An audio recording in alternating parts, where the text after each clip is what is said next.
যে দোয়া পড়লে বালা মুসিবত দূর হয়। পবিত্র কোরআনে আল্লাহ বলেছেন, মানুষের কৃতকর্মের কারণে স্থলে ও সমুদ্রে ফ্যাসাদ প্রকাশ পায়, যার ফলে আল্লাহ তাআলা তাদের কিছু কৃতকর্মের স্বাদ তাদের আস্বাদন করান, যাতে তারা ফিরে আসে।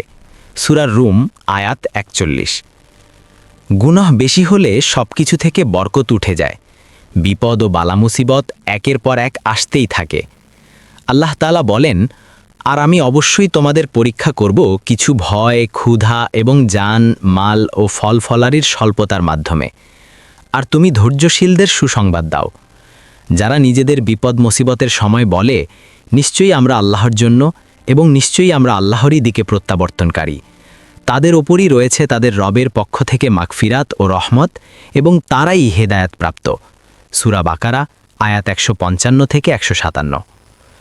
নবী করিম সাল্লাল্লাহু আলাইহি ওয়াসাল্লাম ইরশাদ করেছেন, যে মুসলমান হজরত ইউনুস আলাইহি ওয়াসাল্লামের ভাষায় দোয়া করবে, সে যে সমস্যাতেই থাকুক না কেন, আল্লাহ তাআলা তার ডাকে সাড়া দিবেন। তিরমিজি। বালা মুসিবত দূর করার জন্য দোয়াটি হল, লা ইলাহা ইল্লা আংতা সুবহানাকা ইন্নী কুনতু মিনাজ জালিমিন। অর্থ, হে আল্লাহ, তুমি ব্যতীত কোনো উপাস্য নেই, তুমি পবিত্র, আমি সীমা লঙ্ঘনকারীদের অন্তর্ভুক্ত। সূরা আল আম্বিয়া আয়াত ৮৭।